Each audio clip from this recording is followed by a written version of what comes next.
Have you ever looked into a mirror and felt that the person staring back at you was a complete stranger?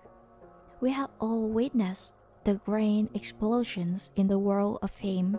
A star standing at the zenith of their career, an icon of perfection, suddenly begins to dismantle their own reality. They leak a scandal, they reveal their hidden shadows, they walk away from the very thing millions are dying to possess. The media call it a tragedy, the headlines call it self-destruction, but through the lens of psychology, I see something entirely different. I see a prison break.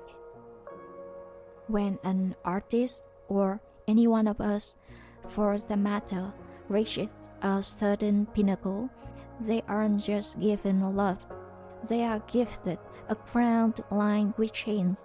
Today, over this cup of tea, we aren't here to judge the mistake.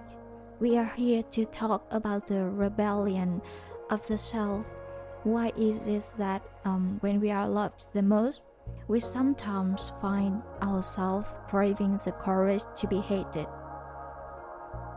In psychology, there is a concept known as enmeshment. It is a subtle, insidious trap. Imagine you and your partner, or you and your audience, dissolving into one another. There is no longer a boundaries where I end and you begin. Initially, this fusion feels intoxicating. It's like a warm, velvet-lined cocoon. People shower you with adoration. They project their desires onto you. You are sacred, you are perfect, you are the inspiration. But then the cocoon hardens, it becomes a cage. You are no longer allowed to be sad because they are addicted to your smile. You are no longer allowed to be flawed because you are their benchmark for purity.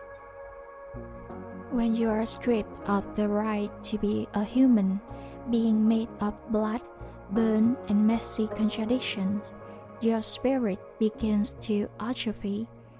The toxicity here isn't found in hatred, it is found in love, so possessive it becomes suffocation.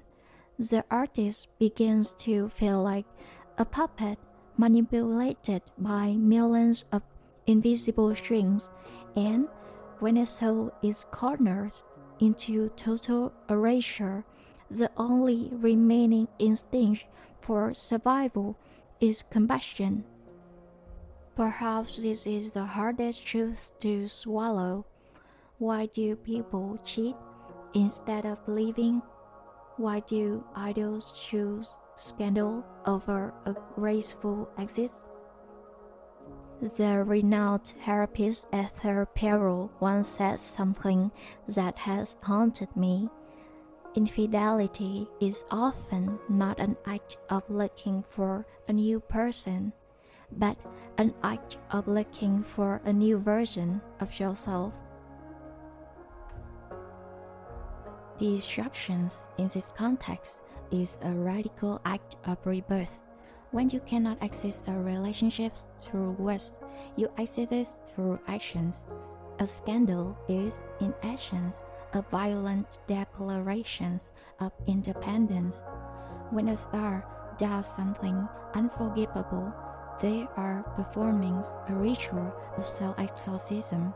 They are telling the crowd, I am not your plaything. This isn't madness. It is a desperate, clawing struggle to reclaim sovereignty from the hand of the public. It is a steep price to pay for one breath of air, for one moment of being you, unvarnished and unowned. They would rather be judged and broken than continue to play a role that no longer fits their skin. So, is it possible to love without possessions, to admire without needing to define? The answer lies in differentiations. This is a peak of psychological maturity. The most sustainable relationships aren't those where two people melt into one, but where two people stand side by side, choose separate gardens under the same vast sky. The artist who masters differentiations is the one brave enough to tell their audience, I love you, but I do not belong to you. They guard a piece of their inner world, a secret garden where they are not the idol, not the mirror, and not the projections.